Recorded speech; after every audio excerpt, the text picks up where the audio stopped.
हरे कृष्णा। जगत गुरु शिल प्रभुपाद महाराज की जय। परम पूज्य लोकनाथ स्वामी महाराज की जय। निताई गौर प्रेमानंदे। हरि हरि बोल।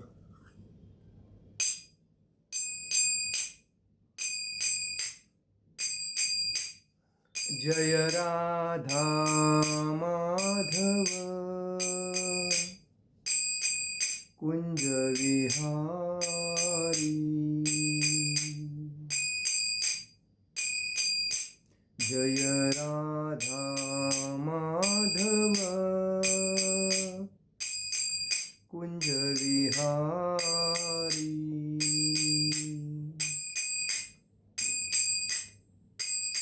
गोपीजन वल्लभ गिरिवरधारी।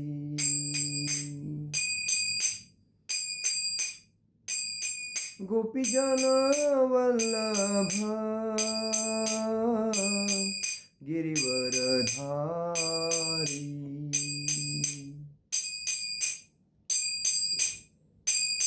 यशोदानंदन ब्रज जन रंजन। यशोदानंदन ब्रज जन रंजन। यमुना तीरा वनचारी। यमुना तीरा वनचारी। जय राधा माधव कुंज विहारी। जय राधा माधव कुंज विहारी। हरे कृष्णा कृष्ण कृष्ण हरे हरे। हरे राम राम राम हरे हरे। हरे कृष्णा कृष्ण कृष्ण हरे हरे। हरे राम राम राम हरे हरे। हरे कृष्णा कृष्ण कृष्ण हरे हरे। हरे राम राम राम हरे हरे। जय ओम विष्णुपाद परमहंस परिव्राजकाचार्य अष्टोत्तर शत श्री अभय चरणारविंद भक्ति वेदांत स्वामी शिल प्रभुपाद महाराज की जय।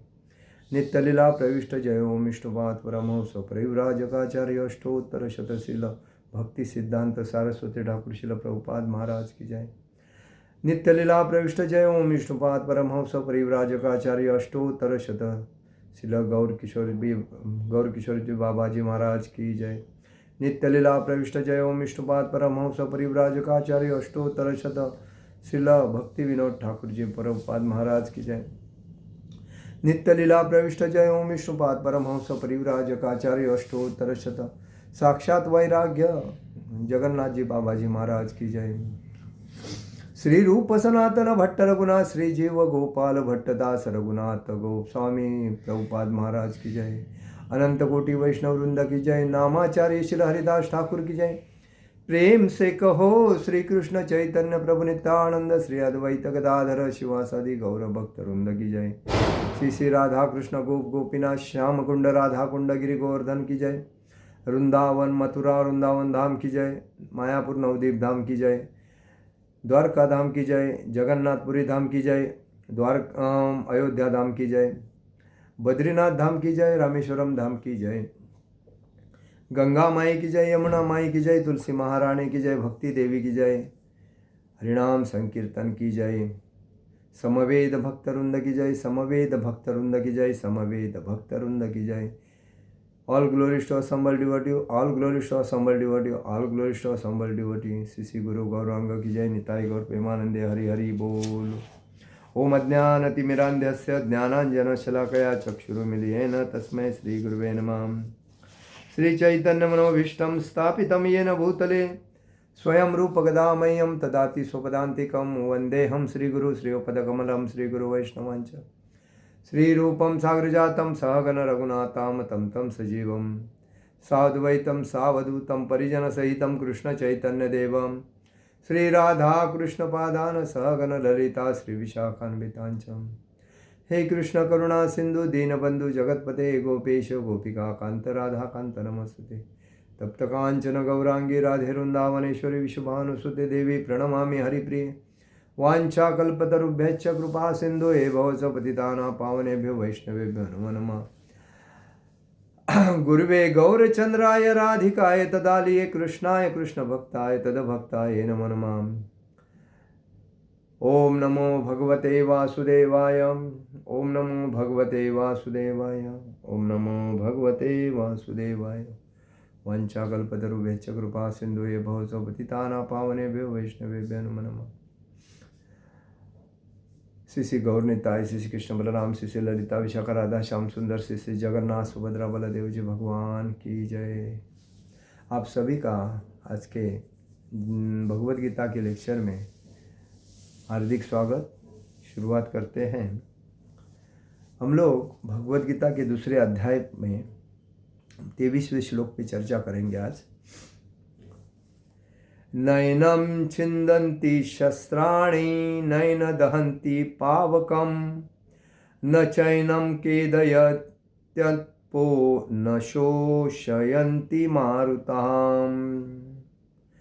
नैनं छिन्दन्ति शस्त्राणि नैनं दहन्ति पावकं न चैनं केदयन्त्याप्यो न शोषयति मारुतः। नैन छन्दन्ति शस्त्राणि नैनं दहति पावकं न चैनं केदयन्त्याप्यो न शोषयति मारुतः।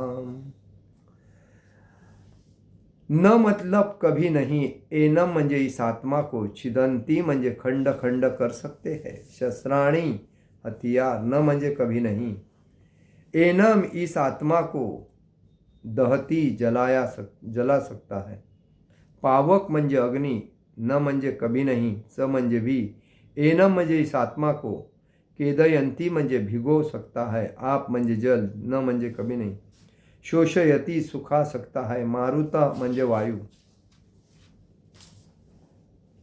अनुवाद। यह आत्मा शरीर के अंदर हमारी जो चेतना शक्ति है, हम जो चलते हैं, बोलते हैं, खाते हैं, उठते, बसते, नाचते, गाते, ये जो करता है वो कौन करता है? जब हमारे शरीर में आत्मा है, भगवान का अंश रूप आत्मा, जो चेतना के वजह से हमारे शरीर में सब कुछ हालचाल होती है, हिलता डुलता, चलता फिरता, घूमता बोलता, राग रोष अहंकार सब कुछ चेतना की वजह से मालूम पड़ता है। अगर जिस दिन आत्मा हमारे शरीर से निकल जाती है, अंश भगवान का अंश रूप आत्मा निकल जाती है, चेतना समाप्त हो जाती है शरीर में, तो हमारी जो शरीर हम बोलते हैं उसको बॉडी बोलते हैं। तो ये आत्मा जो है हमारा, इस आत्मा को न तो कभी किसी शस्त्र के द्वारा खंड खंड किया जाता, मतलब छोटे छोटे टुकड़े भी नहीं किए जा सकते, न ही अग्नि ज्वाला द्वारा जलाया जा सकता है, न पानी के द्वारा भिगोया जा सकता है, न जल द्वारा भिगोया या वायु द्वारा सुखाया जा सकता है। मतलब जो आत्मा है, अपने बाल के 10,000 जब टुकड़े करेंगे हम, तभी उसका एक जो भाग होता है, एक जो टुकड़ा होता है, 10,000, एक बाल के 10,000 टुकड़े करने के बाद उसका जो एक क्षुल्लक अणु जो होता है, जो किसी को ना दिखता है, ना उसको सूक्ष्मदर्शी में भी देख सकते हैं, तो उस आत्मा को न कभी शस्त्र से खंड खंड किया जाता, मतलब छोटे छोटे टुकड़े किए जाते हैं। और न उसको अग्नि से जलाया जा सकता है, उसको न ही पानी में भिगोया जा सकता है और न ही पानी से सुखाया जा सकता है। तात्पर्य में शिल प्रभुपाद जी लिखते हैं, सारे हथियार, तलवार, आग्नेयास्त्र, वर्षा के अस्त्र, चक्रवात आदि आत्मा को मारने में असमर्थ है। ऐसा प्रतीत होता है कि आधुनिक आग्नेयास्त्रों के अतिरिक्त मिट्टी, माटी, जल, पानी, वायु, हवा, आकाश आदि के भी अनेक प्रकार के हथियार होते हैं। यहाँ तक कि आधुनिक युग के नाभिकीय हथियारों की भी गणना भी आग्नेयास्त्रों में की जाती है, किंतु पूर्व काल में विभिन्न पार्थिव तत्वों से बने हुए हथियार होते हैं थे। पूर्व काल में विभिन्न पार्थिव तत्वों के हथियार होते थे। आग्नेयास्त्रों का सामना जल के वरुण हथियार मतलब पानी हथियारों से किया जाता था, जो आधुनिक विज्ञान के लिए अज्ञात है। आधुनिक विज्ञान को चक्रवात हथियारों का भी पता नहीं है। जो भी हो, आत्मा को मतलब कोई भी सृष्टि में कोई भी शस्त्र अस्त्र जो भी हम लोग वापरते हैं, या पानी या अग्नि या जो भी है, उसका कोई भी असर आत्मा को नहीं पड़ता है। कोई उस टच ही नहीं कर सकता है, तो फर्क क्या पड़ेगा। इसलिए कहा जाता है आत्मा को तो नहीं खंड खंड किया जाता, मतलब हम लोग बोलते हैं ना छोटे छोटे भाग किए जा सकते हैं, खंड खंड। न किन्हीं वैज्ञानिक हथियारों का उकसा संहार किया जा सकता है। कोई वैज्ञानिक अगर कोई चीज़ तैयार करता है तो उससे उसका संहार नहीं किया जाता है, मतलब उसको समाप्त उसके हथियार से, वैज्ञानिकों के हथियार से समाप्त नहीं किया जा सकता, चाहे उनकी संख्या कितनी ही क्यों न हो। मतलब वैज्ञानिक जो हथियार बनाते हैं उनकी संख्या कितनी भी क्यों न हो, उसका कोई असर आत्मा के ऊपर नहीं पड़ सकता है। मायावादी इसकी व्याख्या नहीं कर सकते कि जीव किस प्रकार अपने अज्ञान के कारण उत्पन्न हुआ और तत्पश्चात माया की शक्ति से आवृत्त हो गया। नहीं आदि परमात्मा से जीवों को विलग कर पाना संभव था, प्रत्युत सारे जीव परमात्मा से विलग हुए अंश है, क्योंकि वे सनातन अनु आत्मा है। हमारा धर्म क्या है? सनातन वर्णाश्रम धर्म है, बराबर। सनातन वर्णाश्रम धर्म बोलते। तो ये जो है हमारा सनातन अणु आत्मा है। अतः माया द्वारा आवृत्त होने की उनकी प्रवृत्ति स्वाभाविक है और इस तरह वे भगवान की संगति से पृथक हो जाते हैं, अलग हो जाते हैं। भगवान के साथ रहने के बाद जो माया के लिपट में आते हैं, माया के कब्जे में आते हैं, तो भगवान से दूर हो जाते हैं। जिस प्रकार अग्नि के स्फुलिंग अग्नि से विलग होते ही बुझ जाते हैं, मतलब अग्नि से जो छोटे छोटे स्पार्क उड़ते हैं अग्नि के, और वो उड़ने के बाद अग्नि में रहते हैं तो ठीक जलते रहते हैं, लेकिन अग्नि से पट पट करके जो उड़ते हैं और बाजू में जाते हैं तो बाद में वो समाप्त हो जाते हैं। वैसा ही परमात्मा से जब अंश स्वरूप आत्मा निकल जाता है तो अलग अलग योनि में जाता है, लेकिन वो जब भक्ति करके जब परमात्मा के पास जाता है तो परमात्मा के साथ विलीन होता है, साथ एकत्र होता है। तो इसीलिए कहा जाता है कि अग्नि विलग होते ही बुझ जाती है। इन दोनों के गुण समान होते हैं। वराह पुराण में जीवों को परमात्मा का भिन्न अंश कहा गया है। वराह पुराण में परमात्मा, आत्मा और परमात्मा से ही आत्मा होता मिलता है। तो यह है आत्मा भिन्न अंश कहा गया है। भगवत गीता के अनुसार भी वे शाश्वत रूप से ऐसे ही है। अतः मोह से मुक्त होकर भी जीव पृथक अस्तित्व रखता है।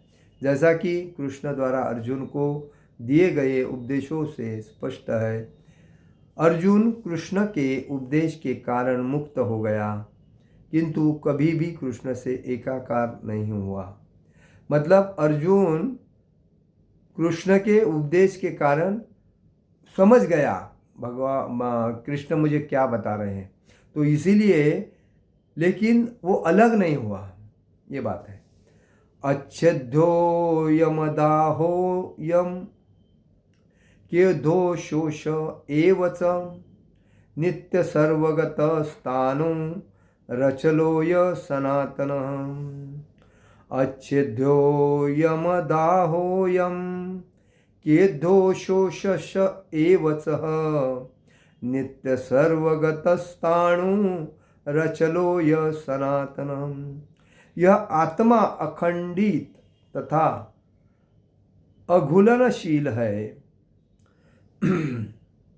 इसे न तो जलाया जा सकता है और न ही सुखाया जा सकता है। यह शाश्वत है, सर्वव्यापी है, अविकारी है, स्थिर तथा सदैव एक सा रहने वाला है।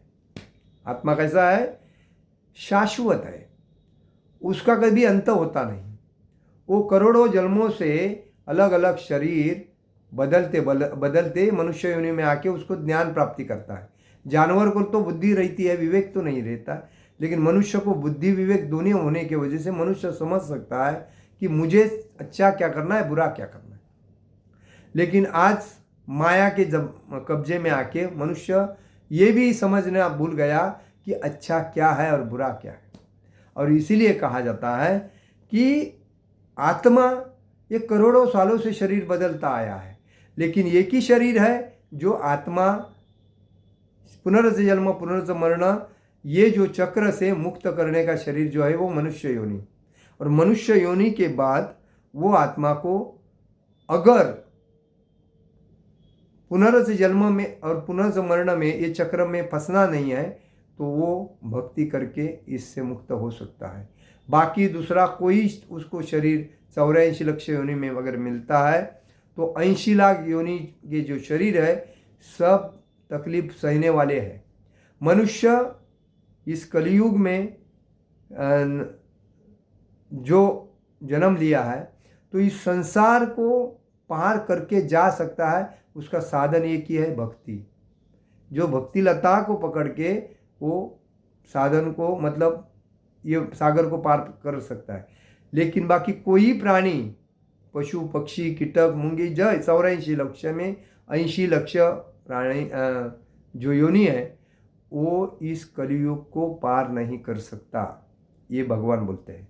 और इसीलिए जो आत्मा है ये शाश्वत है, ये ना कभी मरा है ना कभी मरेगा, ना उसको कोई देख सकता है, ना कोई उसका चित्र निकाल सकता है, ना कोई जला सकता है, ना उसको भिगा सकता है, ना उसको चिन्ह काट सकता है।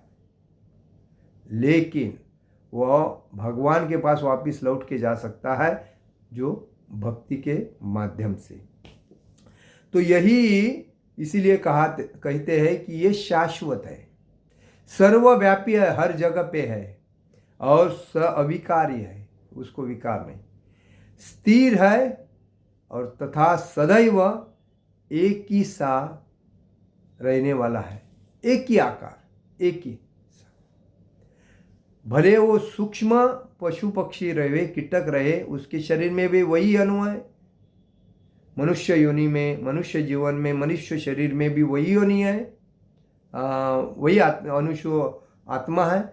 और हाथी घोड़ा जो भी आपको दिखता है प्राणी जो सजीव है उसके अंदर भी वही है। लेकिन ये क्या है? भगवान का अंश रूप अंश है। तो इसलिए कहा जाता है कि तात्पर्य में शिल प्रभुपाद जी लिखते हैं, अनु आत्मा के इतने सारे गुण यही सिद्ध करते हैं कि आत्मा पूर्ण आत्मा का अनु अंश है और बिना किसी परिवर्तन के निरंतर उसी तरह बना रहता है। उसमें आत्मा में कोई परिवर्तन नहीं होता है। अभी हमने कितने करोड़ों अरबों जन्म लिए होंगे, हमको पता नहीं है हम पिछले जन्म में कौन थे, उसके पिछले जन्म में कौन थे, उसके पिछले जन्म में कौन थे। लेकिन भगवान ये जान सकते हैं कि हमारा पिछला जन्म में हम कौन से योनि में थे, हमारे सगे संबंधी, हमारे मित्र मंडली कौन थी, ये भगवान जान सकते हैं। भगवान अपना स्वरूप जान सकते हैं। भगवान ने पहले जन्म में कौन सा विग्रह रूप लिया था, उसके पहले प्रकट हुए तभी कौन सा है।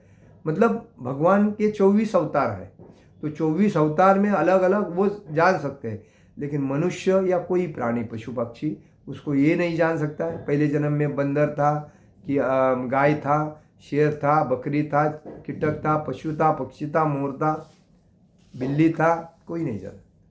लेकिन हाँ, इस जन्म में तुम्हारा कर्म क्या है। तुम अगर पुण्य कर्म कर रहे हो, सत्कर्म कर रहे हो, और किसी से धोखाधड़ी नहीं कर रहे हो, सबके साथ व्यवहार सही कर रहे हो, सबका भला करके छोड़ रहे हो, अपेक्षा कोई नहीं कर रहे हो, और दूसरी बात भगवान के भक्ति में तल्लीन हो, शुद्ध भक्त बन रहे हो, हमेशा भगवान का नाम रूप गुण लीला में तल्लीन हो, तो अगला जन्म आपका। और दूसरी बात, आपके पास धन है, उस धन का योग्य उपयोग कर रहे हो, धन का एंजॉय इंद्रिय भोग में उपयोग नहीं कर रहे हो। धन आप एक मंदिर बना रहे हो, मंदिर बनाने के बाद लोगों को मंदिर में लाके भक्ति सिखा रहे हो, ये जो कार्य जो है ये पुण्य कार्य होते हैं, ये भागवत धाम जाने के कार्य है। और इस वजह से उस व्यक्ति का जो जीवन है वापिस चक्र में नहीं फंसता है। पुनर्स जन्म, पुनर्स मरण, पुनर्स जननी, इसमें ये चक्र में नहीं पड़ता है, वो मुक्त हो जाता है और भगवान को समर्पित हो जाता है। क्योंकि सातत्य से वो भगवान के नाम गुण रूप लीला में, जैसा हरिदास ठाकुर थे, सुबह उठने के बाद शाम कभी होती थी उनको मालूम ही नहीं था। वो 3 लाख जब तक नाम जप नहीं करते थे भगवान के, तब तक वो कुछ खाते पीते भी नहीं थे। वो खाली छाछ पी के अपना भक्ति करते थे। छाछ, दही का जो छाछ बनते हैं, वो खाना बनाने के लिए टाइम नहीं देते थे। वो तुलसी महारानी को सामने बिठाते थे और सामने बैठ के हरिनाम जप करते थे। एक बार वेश्या जब आई और बोलने लगी, आपके साथ मुझे भोग करना है, मुझे आप बहुत पसंद आते हैं, मेरे को आप टाइम दे दो, मेरी इच्छा तृप्त करो। तो उन्होंने यही कहा कि देखो, मेरे 3 लाख जप करने की जो व्रत है वो मेरा पूरा होने दो, मैं आपकी इच्छा तृप्त करूँगा। उनके भक्ति से वो वेश्या परिवर्तन हो गई। क्यों? तो ये हरि नाम जप कर रहे थे, हरे कृष्ण कृष्ण कृष्ण हरे हरे, हरे राम राम राम हरे हरे, हरे कृष्ण कृष्ण कृष्ण हरे हरे, राम राम हरे हरे, हरे कृष्ण कृष्ण कृष्ण हरे हरे, राम राम हरे हरे। तो उसके मन में भी आत्मा तो बैठा था, आत्मा तो है। हर व्यक्ति भक्त बन सकता है, ऐसा कोई लिखा नहीं है कि कोई भक्त नहीं बन सकता। हर व्यक्ति का जन्म सिद्ध हक है भक्त बनना। लेकिन अपनी इंद्रिय तृप्ति के वजह से लोग भक्ति के यहाँ दुर्लक्ष्य करके इंद्रिय भोग के लिए तल्लीन रहते हैं, इंद्रिय तृप्ति के लिए। तो वो वेश्या जब उसने सुना ये बात, तो 1-2 दिन चली गई, तीसरे दिन आके बोलने लगी, महाराज मुझे आपसे भोग की अभी ईर्ष्या मतलब कामना समाप्त हो गई, अब मुझे भक्ति की कामना तैयार हो गई। मुझे आप भक्त बनाइए, मुझे आप दीक्षा दीजिए, मुझे आप माला दीजिए, मैं भी आपके जैसा नाम जप करूँगी, और मुझे कुछ नहीं चाहिए, मुझे भी भक्त बनना है। अगर आदमी, इसीलिए कहते हैं कि संसार का दुखी आदमी भक्त के संगति में आके भक्ति करने लगता है तो उसका जो टेंशन है ऑटोमेटिक दूर हो जाता है। लेकिन संसारिक आदमी इंद्रिय भोग के लिए अगर भक्ति में आता है, इंद्रिय भोग की वासना से लुप्त मतलब आसक्त रहता है, और हमेशा भक्ति में आने के बाद भी उसके दिमाग में वही भावना रहती है, मुझे पैसा कमाना है, मुझे प्रॉपर्टी खरीदना है, मुझे पद चाहिए, मुझे प्रतिष्ठा चाहिए, मुझे कोई साफ साफ बोलना चाहिए, मुझे कोई अच्छा पद देना चाहिए। तो वो आदमी भक्ति में कैसा सक्सेस होएगा? भक्ति में, भक्ति जो करता है वो आदमी कभी पद, प्रतिष्ठा, प्रसिद्धि, पैसे के पीछे लगेगा नहीं। वो हमेशा भक्ति में तल्लीन रहते, भगवान को समर्पित होकर भगवान के नाम, गुण, रूप, लीला, संकीर्तन या कथा सुनने में अपना टाइम देगा। और जब व्यक्ति भक्ति में आकर अगर वो पैसे के पीछे लग रहा है, अगर वो पद के पीछे लग रहा है और रूम बना के भाड़े पे दे रहा है, पैसा कमा रहा है, बिजनेस कर रहा है, पैसा कमा रहा है, तो कैसा जाएगा भागवता? तो उसकी इच्छा तो तृप्त हुई नहीं है, उसके दिल के अंदर इच्छा है तो वापिस होने में आएगा। तो इसीलिए कहा जाता है कि सर्व संपूर्ण त्याग करने के बाद ही वो तल्लीन हो सकता है। तो अनुअंश है, बिना किसी परिवर्तन के निरंतर उसी तरह बना रहता है। इस प्रसंग में अद्वैतवाद को व्यवहित करना कठिन है, क्योंकि अनु आत्मा कभी भी परमात्मा के साथ मिलकर एक नहीं हो सकता। भौतिक कलमश से मुक्त होकर अनु आत्मा भगवान के तेज की किरणों की आध्यात्मिक स्फुलिंग बनकर रहना चाह सकता है, किंतु बुद्धिमान जीव तो भगवान की संगति करने के लिए वैकुंठ लोक में प्रवेश करता है।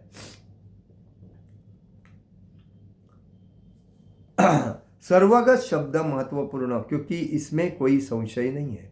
जीव भगवान की समग्र सृष्टि में फैले हुए हैं।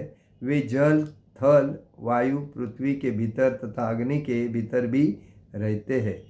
जो यह मानते हैं कि वे अग्नि में स्वाहा हो जाते हैं, वह ठीक नहीं है, क्योंकि यह कहा गया है कि आत्मा को अग्नि द्वारा जलाया नहीं जा सकता। अतः इसमें संदेश नहीं है कि सूर्यलोक में भी उपयुक्त प्राणी निवास करते हैं। यदि सूर्यलोक निर्जन हो तो सर्वगत शब्द निरर्थक हो जाता है। देखिए, हर जगह पे लोग, सूर्यलोक है, चंद्रलोक है, हर लोक है, तपलोक, व्यायाम, तो ये जो लोक में जाते हैं तो उसमें भी सजीव लोग हैं, तो उनको आत्मा तो उसमें है ही भगवान का। तो इसीलिए कहा जाता है कि आत्मा, अनुआत्मा भगवान के तेज के किरणों की आध्यात्मिक स्फुलिंग बनकर रह सकता है, मतलब सूर्यलोक में रह सकता है, उसमें कोई उसको जलाया नहीं जा सकता। तो कहने का मतलब है यह आत्मा मुख्य है और आत्मा के वजह से ही प्राणी का हालचाल है। अगर आत्मा जब शरीर से निकली जाती है तो आदमी का बॉडी बनता है। तो इसीलिए हम जब बोलते हैं ना, ए मुझे पहचानता है, मैं कौन हूँ, तू जानता है, तो उसको यही बोलना चाहिए, तू कौन है? तू तो शरीर है, तेरे में जो आत्मा है वही है तू है कौन? तू आत्मा है, ये जान। ये शरीर नश्वर है, ये आज है तो कहीं नहीं, ये तो जन्म मृत्यु जरा व्याधि, जन्म लिया तो व्याधि में लुप्त हो, लेकिन आत्मा सच्चित है, उसको ना कभी तकलीफ होती है, ना कुछ को जलाया जा सकता है, ना मरा उसको भिगोया जाता है। यही बात है, हर आदमी को अगर समझी तो इसीलिए कहा जाता है शास्त्र में, आत्म साक्षात्कार का अर्थ होता है कि खुद को जानना, मैं कौन हूँ। हम लोग बोलते मैं अपने नाम से बोलते मैं ये हूँ, लेकिन कौन पूछता है तुझे? मेरे को मालूम है, मैं कभी कभी कोई लोग एड्रेस बोलते हैं, आप ये जगह पे आओगे ना, ये जगह पे आने के बाद ना, इस व्यक्ति को अगर ये नाम पूछोगे ना तो ये सब मुझे जानते हैं, उधर नाम मेरा फेमस है, ये नाम से मेरे को जानते हैं, आप खाली उधर आके, मेरे एड्रेस की कोई ज़रूरत नहीं, बच्चा भी मेरे घर पे आके छोड़ दे, ये मेरा। इस बात की हंसी आती है, मतलब लोग अपनी पहचान क्या बताते हैं, लेकिन जो आत्म साक्षात्कारी मतलब आत्मज्ञानी है वो यही कहेगा कि मैं एक आत्मा हूँ, ये शरीर नश्वर है, ये आज है तो कल नहीं है, लेकिन आत्मा करोड़ों सालों से शरीर में स्थायिक है और वो शरीर बदलता बदलता चल रहा है, लेकिन हम ये नहीं जानते। इसलिए हमें ये जानना चाहिए कि हम शरीर नहीं है, हम आत्मा है। हमारा जब कोई शरीर का कोई भाग, भगवान ने हमें शरीर ये अतिशय मौल्यवान दिया है, वो किसके लिए दिया है? तो भगवान का भक्ति करने के लिए। देखिए शरीर का उपयोग क्या है? जो हमारे आँखें हैं भगवान के विग्रह को अच्छी तरह निहारने के लिए, देखने के लिए। हमारे जो नाक है उसका उपयोग क्या है? भगवान का जो हमें हाथ में जो फूल मिलता है उस फूल को सूंघने के लिए। हमारा मुंह का उपयोग क्या है? तो भगवान का जो जीभ का उपयोग क्या है? कि भगवान के नाम गुण रूप लीला का गान करने के लिए, मतलब गाने के लिए। हरे कृष्ण कृष्ण कृष्ण हरे हरे, हरे राम राम राम हरे हरे।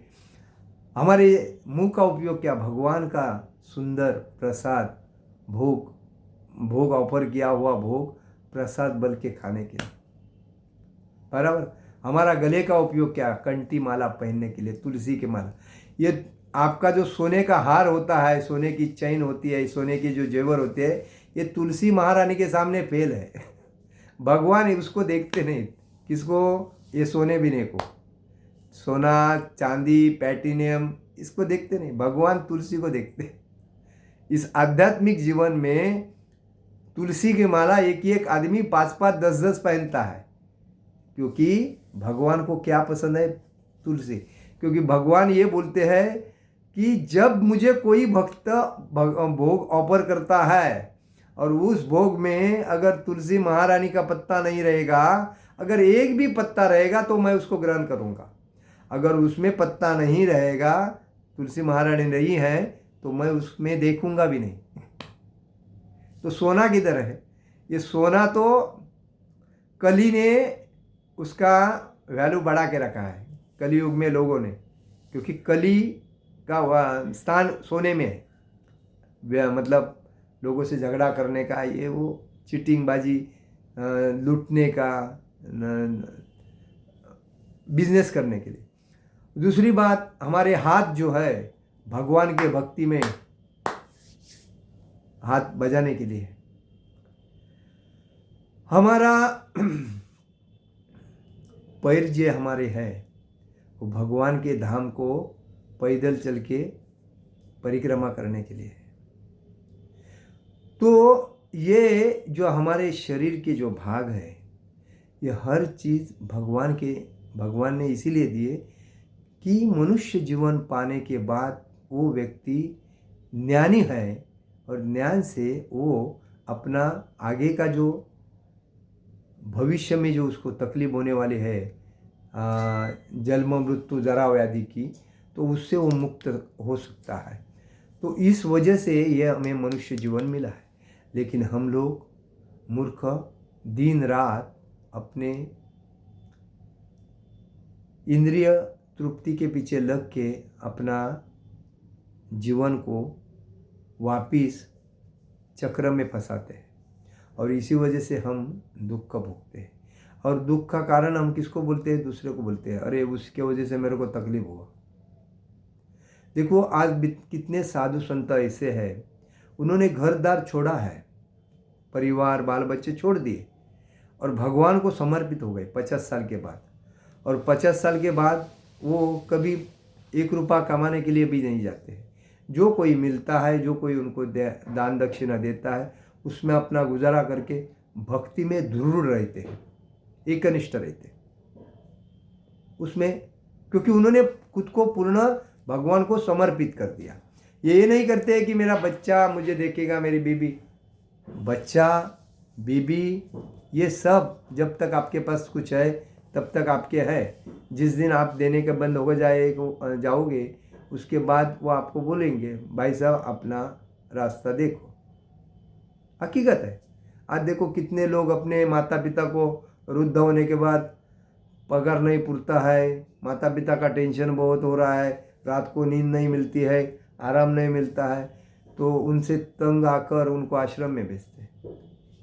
तो पैसा क्या कर रहा है, किस काम का है वो पैसा? जब माता पिता ने बच्चे को जन्म दे के छोटे से बड़ा किया, उसके पैरों के ऊपर पढ़ा लिखा के उसको उसके पैरों के ऊपर खड़ा करके मेरा भविष्य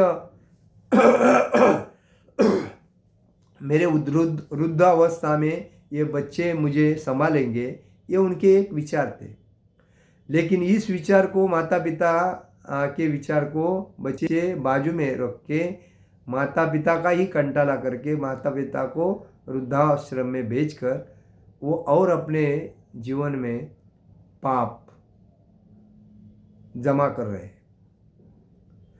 जो बच्चा पैसा कमा के माता पिता की सेवा करता है उसका जीवन सही है, उसको पुत्र कहते हैं। और जो बच्चा माता पिता की सेवा नहीं करके माता पिता को तंग करता है, तकलीफ देता है, उसको पुत्र नहीं कहते हैं, मूत्र कहते हैं। क्या है? मूत्र। याद रखिए, आध्यात्मिकता। तो इसीलिए जो व्यक्ति नशे में धुन है, माता पिता का ख्याल नहीं करता है, वो तो मनुष्य होके भी बेकार है, उसका जीवन भी बेकार है। और नशा करने वाले का तो जीवन ऑलरेडी बेकार ही है। और जो भोग की वासना में तृप्त है और इसको देख उसको देख उसको, ये तो जीवन बेकार ही है। बोलते ना, कभी कभी हमारे घर में कोई अच्छे आइटम रहते हैं, कोई खराब आइटम रहते हैं। तो अच्छे आइटम वही है जो माता पिता की सेवा करते हुए, और जो खराब होते हैं वो आइटम ये है जो भोग वासना में तृप्त रहते हैं। ये बात तो हमें याद रखना चाहिए कि हमें दूसरे को सहकार्य करने की आदत लगानी चाहिए। हमारे विचार बड़े होने चाहिए। ऐसा नहीं कि हम अपने लिए सोचें और दूसरे का ख्याल नहीं करें, दूसरे का भी ख्याल करना चाहिए। क्यों? ये समाज में जब हम आए थे तब हमने कुछ बनाया नहीं था। हमारे पूर्वजों ने हमें समाज में सब रेडीमेड फैसिलिटी बना के चले गए। इसलिए हमारा कर्तव्य है दूसरे को शाना बनाओ, दूसरे को ज्ञानी बनाओ, दूसरे को भागवत धाम का रास्ता बताओ। प्रभुपाद ने क्या किया? उनके माता पिताजी ने उनको सही रास्ता बताया भक्ति का, और उसके बाद तो श्रील प्रभुपाद जी वही रास्ता लोगों को बताए। और आज पूरे दुनिया में 900 के ऊपर मंदिर है। प्रभुपाद थे तभी 108 मंदिर थे, लेकिन अभी 900 के ऊपर मंदिर है। और पूरी दुनिया में सनातन वर्णाश्रम वैष्णव भक्ति का, वैष्णव मतलब कृष्ण भक्ति का प्रचार हो रहा है, वैष्णव बन रहे लोग। तो यही मुख्य बात है सबको ये। इसीलिए उस व्यक्ति का मन बड़ा होना चाहिए। मन छोटा किसका होता है? जो जानवर युक्त व्यक्ति रहता है उसका मन छोटा होता है। जानवर देखो, आहार निद्रा भय मैथुन, ये चार ही चीजें में अपने को मिला उतना लिया, साइड हो गया, अपना पेट भर गया, आराम किया, हो गया। तो वैसी बुद्धि वाला जो व्यक्ति रहता है वो हमेशा अतृप्त रहता है। वो खाली अपने लिए, मैं मेरा परिवार, बस उतना ही घूमेगा, उससे ज़्यादा नहीं। जिसका मन बड़ा होता है वो अपने लिए नहीं देखेगा, वो दुनिया के लिए देखेगा, दूसरे के लिए करेगा। तो प्रभुपाद जी ने ये जो संस्था बनाया हमारे इस्कॉन, ये किसके लिए बनाई? जनता को वैष्णव बना के भागवत धाम जाने के लिए। क्योंकि चैतन्य महाप्रभु ने 550 साल पहले कहा, जारो देखो तारो कहो कृष्ण उपदेश। अरे जो मिलेगा उसको बोलो भगवान का नाम, हरे कृष्ण कृष्ण कृष्ण हरे, हरे राम राम राम हरे हरे। जो एक बार बोले वो भी वैष्णव, ऐसा लिखा है चैतन्य चरितामृत। तो ये बात होनी चाहिए।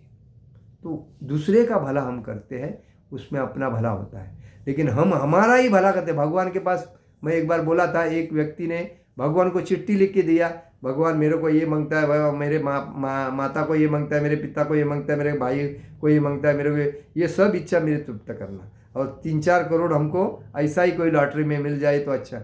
भगवान के अपेक्षा, भगवान से अपेक्षा करते हैं लोग, बिना मेहनत करके कुछ, खाली रेडीमेड चाहिए। तो ये लोग कभी सक्सेस नहीं होते। भगवान इनकी इच्छा तृप्त करते हैं कोई ना कोई निमित्त बनाकर, लेकिन इनको लेने की उतनी स्मरण शक्ति नहीं रहती। भगवान डायरेक्ट आके किसी के हाथ में नहीं देते, उसको निमित्त बनाते हैं, किसी भी व्यक्ति को निमित्त बनाते हैं भगवान कोई भी चीज़ देने के लिए। तो जिस व्यक्ति को समझता है वो ठीक है, जो नहीं समझता है वो वैसा है। तो इसीलिए भगवान किसी की इच्छा अतृप्त नहीं करते, तृप्त करके छोड़ते हैं। लेकिन जब उसकी तृप्त होती इच्छा तो उसके पास टेंशन चालू होता है, क्योंकि उसके पास भक्ति नहीं है ना। जब जो भक्ति में है और बाकी सब छोड़ दिया है, खाली भक्ति, उसको आनंद है जीवन में। इसीलिए कहा गया है कलयुग में वही आदमी आनंदी रहेगा और सुखी रहेगा जो भगवान का भक्ति करता है, भक्ति में तल्लीन है भाई। और ना भक्ति का नाटक करके इंद्रिय तृप्ति के लिए भक्ति कर रहा है, वो भी तो कभी नहीं करेगा, सुखी नहीं रहेगा, ये बात है। तो आप भी याद रखिए कि अगर आप भक्त बनते हैं तो इंद्रिय भोग या तृप्ति जीवन एंजॉय करने के लिए भक्ति मत कीजिए। भगवान के धाम जाने के लिए पुनर्स जन्म पुनर्स मरण इस चक्कर से छूटने के लिए भक्ति करना जरूरी है। इसीलिए हरे कृष्णा कृष्ण कृष्ण हरे हरे, हरे राम राम राम हरे हरे। जगत गुरु शिल प्रभुपाद महाराज की जय, परम पूज्य लोकनाथ स्वामी महाराज की जय। निताई गौर प्रेमानंदे, हरि हरि बोल।